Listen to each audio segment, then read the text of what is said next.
Hey guys, welcome back to Beach and Fishing. Paul here with you again today. Beach and Fishing is my site and channel aimed at everything to do with fishing, where I discuss it, see me do it, and hopefully catch some fish together. So today we're going to talk about my 3 best mono lines for surf fishing, which is effectively just saying our best monofilament or traditional fishing line. Mono line, the 2 main lines that we have, in general, there's lots of variation of this, is we've got our mono line or braid. I tend to use braid on most of my reels these days, although I will talk about how I'm going to do a little experimentation, which I will video the whole thing and let you know how I go with that. But mono is something that, I guess when I first started fishing, that was all we had. So we always used it, and it was something that you didn't even really think of. You just bought the line on a poundage you like, and you go from there. So, main differences, if you're trying to work out the difference between mono and fishing and mono and braid, to be honest, they all work. I like the braid because the reasons I use braid over mono is because you can get a stronger weighted line on a lesser rated reel, if that makes sense. So this one here is 9 pound, which means I'd be looking at, you're looking at a 6,000 at least rated reel to put that line on, even though it's nice and thin. And I must admit to sneaking on some 9 pound on a 3,000 reel and see how we go. Carbon fibre is changing a lot of that as we go. But so what is mono? If we're talking about mono line for surf fishing, mono is, as I say, it's the old nylon. It used to be nylon. Now there's all sorts of mono stands for monofilament, by the way, and there's all sorts of polymers and carbon polymers and all that sort of stuff that they put into the line now to make it stronger. Traditionally, mono wasn't very good with abrasion resistance. You used to have to, I know if we used to go for tail and stuff, you used to have to put big metal traces and stuff like that on because they just eat through mono like it was nothing. If you had on rocks, it'd snap and all that sort of stuff. But it now has become a lot stronger, a lot clearer, and that's through fluorocarbon. This is a fluorocarbon.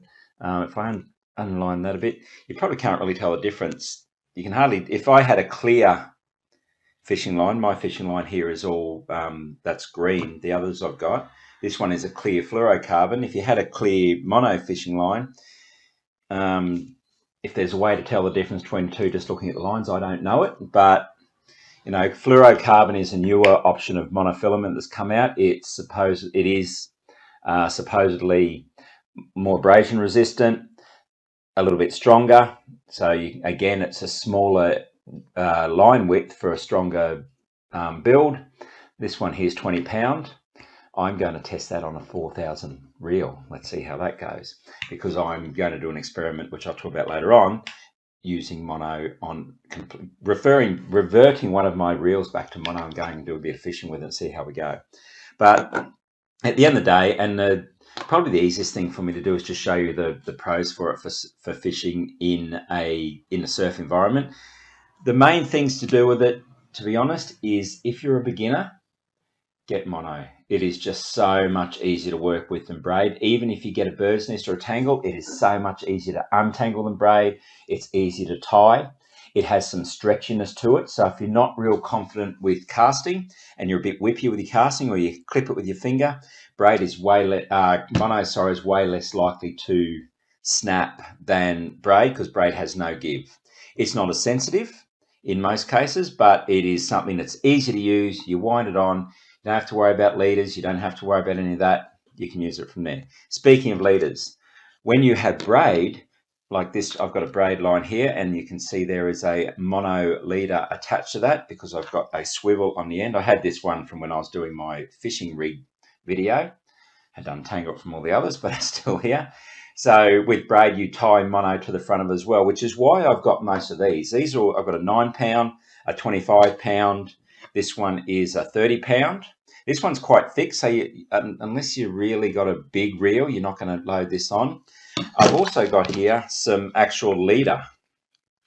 If I take that off there, this one's an actual leader. It is a 40 pound leader. You only get 55 yards of it when you purchase it, but this is what you attach. I got this for my deep sea fishing or my reef fishing rod and reel, and I attached the hook and the sinker and everything. It's stronger, it's stretchier, and it just gives you, if you're casting with it, you need with braid, you need a leader just to give you that stretchiness to it. So that is the reasons that I would be picking mono if I were you. As I say, if you're a beginner, it's easy to use. It's got some stretch if you're casting and the like. But in the post, I've written a few more things about us, all those things. That easy beginners, easy use in terms of tying knots. Low visibility for fish. Fluorocarbon. This fluorocarbon that I'm looking at here is actually called Vanish. It's a Berkeley brand. I like the Berkeley lines. It's called Vanish, and it is, what's it say here? It doesn't say it on there. It said it on the packaging that I had, which was basically invisible to fish. So that's what fluorocarbon gives you. Braid is not as invisible to fish. What else we're looking at? Has good line strength. So if you're trolling for bigger fish, the line stretch is good. It's cheaper. Slow sinking. So if you're using surface lures, it will sink. Actually, it does sink better than braid, but it is slower sinking. And stretchiness, if you're running around snags and things like that, it just makes it easier to remove the get lines out of snag, because again, you've got that stretchiness, so you can sort of go to the side and pull it, and hopefully pull it through without losing everything. Like, I mean, braid's got a lot higher break point, but it's got no stretch to it. So that's what as we say there. As per the I'm trying to think, to be honest, of more things to explain to you about mono, but to be honest, as we saw there, if you're a beginner, it's easy to tie knots, it's easy to use, it's got some give in it, and if you're someone who doesn't fish a real lot, it's cheaper. Pick it up, use it. I mean, as I say, this is just normal fishing line, but I use it for my leaders because it's just cheaper. Fluorocarbon's a lot more expensive. This stuff was all right. I've had this stuff for quite a while. I don't know if fishing line goes off, but it's probably past its use by date by now. But yeah, so that's what we're looking at there. So let's just have a look at the three options that I've come up with for you if you're looking at mono line. Let's have a look at the cons first. Not as sensitive as braid, as we said. It will deteriorate a little bit. Lower break strength, lower abrasion resistance, as I mentioned, and it holds shape.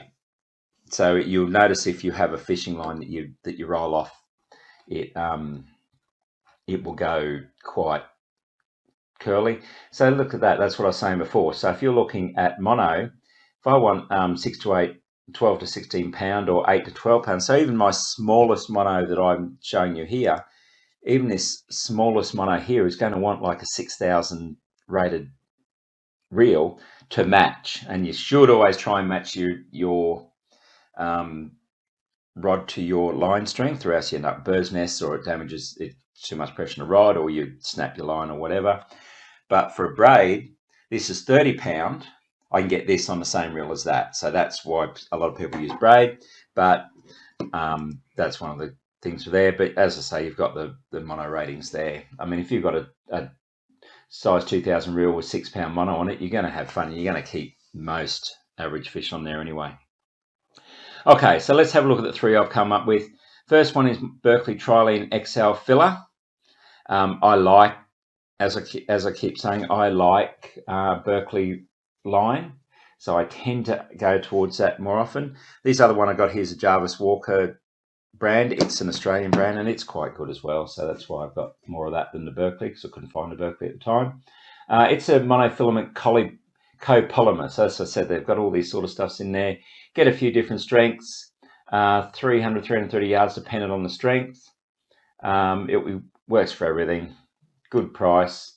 $5.78 for 300 yards is a very good price for a very good line. Next one's another one. This is your Big Game. So this is probably more looking at if you're getting it as a leader more than anything else. This is the same sort of line as this one that I've got here, which is the Berkeley Big Game line. So this one's definitely more as a leader. However, if you are looking for mono to put onto a very big reel, if you want to use it out on ocean, in deep offshore trolling or something like that, then this would be a good one. So you can get it up to 200 pounds and up to 10,000 yards. You know, it starts at $9.99. 10,000 yards at 200 pounds will cost you way more than that. But again, a very good strong one. And again, if you're looking for something just as a leader, if you're using braid and want a leader, I would highly recommend this one. That Big Game one that I've used that in all sorts of environments, including deep sea fishing and ocean trolling, and it has never let me down. And I use the most basic knots on mine every time. Okay, third one is Cast King Covert Fluorocarbon. I picked this one based purely out of for the price and the reviews on the price. There was quite a few in there. I had to, you know, resist the temptation just to go for the Berkeley again. This one, as I say, it's quite popular. It's a good price, £4 to £50, 50 to 200 yards, depending on whether it's a line or a leader, because it goes right up into just leaders. As I mentioned before, my Berkeley Big Game here I've got is only 55 yards, so that's not going to spool any line. But it's a good, if you 200 yards will definitely go onto a smaller reel if you're around that smaller poundage. Invisible, extra tough and abrasion resistant, and fast sinking. So if you're doing a lot of bottom fishing, this would be the one to go for fluorocarbon. At $13.99, that's a great price for that as well. So I would definitely be considering having a look at that. And I actually have ordered some of that, so I'll let you know how I go there as well. Okay. That's it, guys. That's my three recommendations for monoline for surf fishing. As I said, the first one is a good solid fishing line to spool onto your reel. Second one is a good one if you want a really heavy line on a big reel or you're looking for a good leader. Third one's your fluorocarbon. Out of the three, I'd probably recommend the fluorocarbon. Give that a shot. It's got the mono qualities, capabilities, whatever you're calling it, but it's also strong, invisible, and you can load a bit heavier stuff onto your reel. So give all that a shot. Let me know how you go. If you're watching this within YouTube, please like and subscribe to my channel below. That way you can be entertained with my next video, which I'm going to shoot in a second on braid for surf fishing. You can see how you can keep up with them, because I'm about to spool this bad boy fluorocarbon onto one of my reels and go and have a play. So I'll put a series of videos together on the fluorocarbon and anything else that I talk about. I've got some videos I'm about to start shooting on knots that I use, which is only 3, and go from there. If you're watching this within the post, I'd love to hear about the different lines that you've used, if you've had experience with these lines, if there's any others you recommend. If you're an absolute mono enthusiast and have reasons why we should use mono and nothing else, I would love to hear from you. And apart from that, have a good time fishing, and I'll chat to you soon. Bye.